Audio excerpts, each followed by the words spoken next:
I want to talk to you about why you may not be healing from chronic or adrenal fatigue.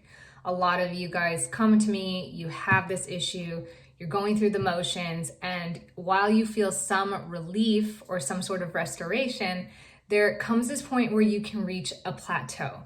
And there are three main reasons that I want to cover today as to why you are possibly not continuing to recover completely. And hopefully these things will help you identify what blocks are standing in your way. So the first thing that you may not be doing in order to heal completely is you may not be letting go of your performance obligations.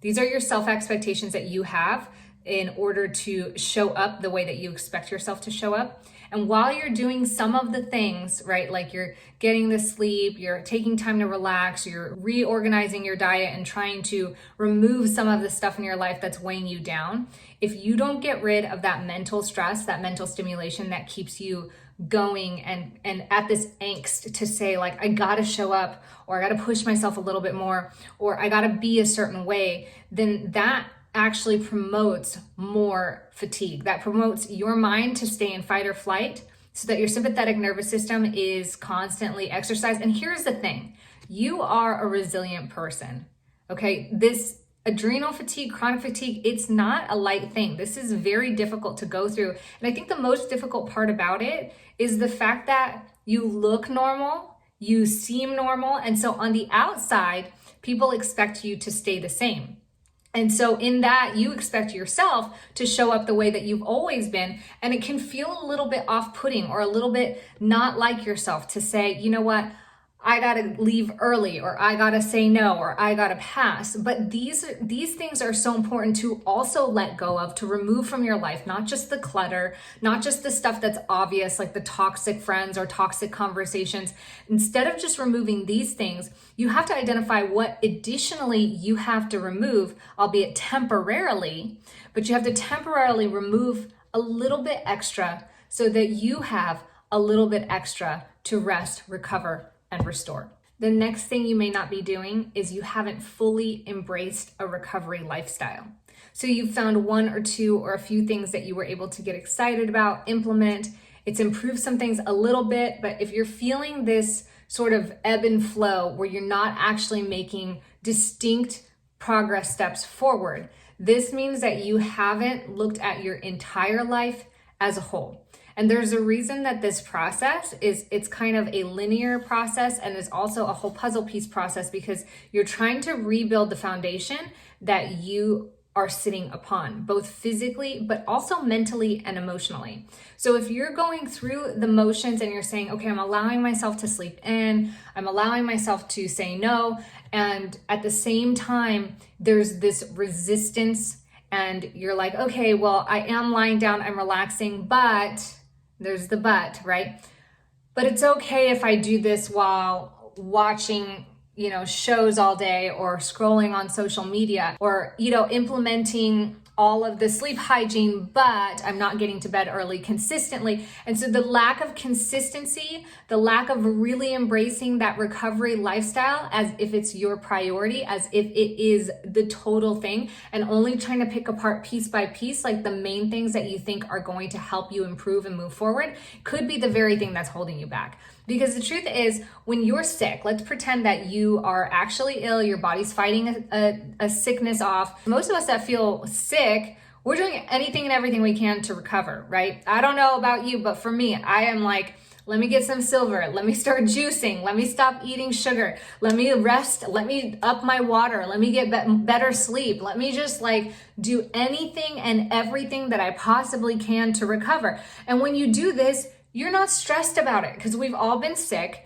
We all know that we are going to recover. We'll get over the cold, we'll get over the flu. It only feels bad for a little bit, but we're also ready to move forward and live our life. So we take those couple days or that week, depending on how sick we are, to really put everything else on the back burner and to focus on getting ourselves better. Well, here's the thing. When you've been dealing with chronic or adrenal fatigue for a long time, it feels like you don't have time to recover for God knows how long, right? Like most of us know that when we're sick, within about a week or so or less, we're going to feel a lot better. And the process is very comfortable to us because we're familiar with it.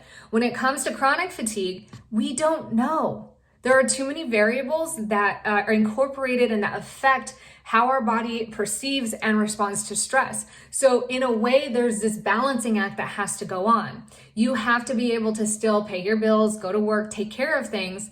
At the same time, put as many things that are not as important or as immediate on the back burner so that you can focus on rest and recovery. This is so important because if it's your number one priority, like it is when you get sick, then you're giving your body the best possible chance that it needs to be supported to help you recover. Another reason that you could not be recovering is you don't actually know what's going on. So you feel fatigued, and this lifestyle for recovery helps. And some of the things that we talk about here help, but for whatever reason you're stuck. And this was me for like 10 years. I had really good awareness of health and fitness. I had a really stress-free lifestyle. I knew how to meditate. I managed my ADHD well, despite not knowing, being really aware that that was like a big deal, in the way that my mental capacity process. I had a really healthy diet. And so there are all these things that I was doing really well. But until I was able to specifically identify what was causing the fatigue, and even still, after noticing that it was not creating cortisol in my body, and this is the reasons why, X, Y, and Z, and here's the process that I had to move through, even after I got my blood work done and I was fully recovered and hormonally my body was balanced again, I still felt fatigued. So upon further testing, and this is why in both Level Up and Everyday Vacation, we talk about make sure you get tested from these specific doctors, these specific tests, not just your general practitioner. You need these specifications because after I was fully recovered, I realized how allergic I am to everything, both environmentally and the food. The food was impressive because the top foods on my list are eggs, both egg yolk and egg whites, and then gluten. If I would have guessed, that I was sensitive to dairy and refined sugars. But once I was able to identify the actual specifics, and I was actually allergic to dogs and cats, so upon the doctor's suggestion, I removed the dogs from my room, got a HEPA filter. I did all these things that I thought were completely irrelevant.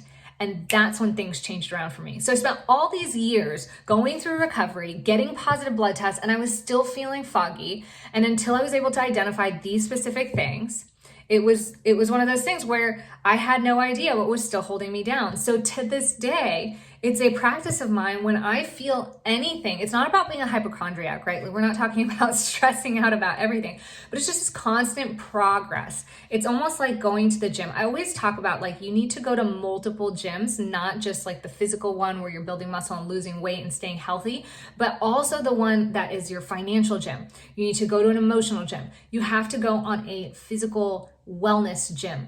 And what I mean by gym is that you're exercising, you're practicing to get better so that these areas of your life improve. And it's crazy that we only look at things oftentimes in, culturally that we want to improve aesthetically or materially or, tangibly. And then we look at how to get those results in the fastest way possible. But the truth is the things that we want, the things that we actually need, the things that make us thrive, feel fulfilled, be happy, and just live an awesome life, those are the things that take consistency over time. So it's your physical gym, your wellness gym, your mental gym, your emotional gym, your financial gym, all these areas that are super important to you because they create the foundation for living an absolutely fulfilled and optimized life is something that needs to be on the docket regularly. And by regularly, if not daily, at the very minimum, weekly. So at this point, it's like I've had all this progress through recovery. And at that point of going through that recovery, I knew it was like only the tip of the iceberg. Like I knew there was so much more. So once you get there, right, like it's kind of like when you go to the gym and you lift and you get strong enough, then it's kind of like, okay, now what can I do? Like, how can I continue to improve? How can I continue to stay physically fit, to keep my muscles strong? But a lot of times once people get to that, like the external results, like that reward that you want, and a lot, for the physical gym, it's aesthetic, right? Like I look good, I feel great in my body. But then there's that next step oftentimes that people take it where it's, well, how do I make sure that I'm healthy? Like longevity wise? How do I make sure I'm really taking care of this body? Because not only do I appreciate this performance, but I want this performance and I want the way that I feel to last for a long period of time. So when it comes to your inner wellness and all the other areas we discussed, it's so important to make sure that once you get to the spot where it's like, okay, now I feel great, I'm recovered, what else am I missing? You know, what else can I do to improve this journey even more? And it's just, I share this story with you because it's amazing how much further you have to go. Not in a bad way, but from that point where you start to feel really good and really comfortable, there is still so much better that you can feel. And that's so inspiring because it's good to know that it's not just A or B, black or white. Like you can feel good here and you can continue to improve that good feeling and that health and that resilience even more. So I hope this episode has helped you. If any one of these three apply to you, or if you think I'm missing some, don't forget to DM me, comment something, let me know, let the community know. And I thank you so much for being here and allowing me to be a part of your journey. I look forward to seeing you next time.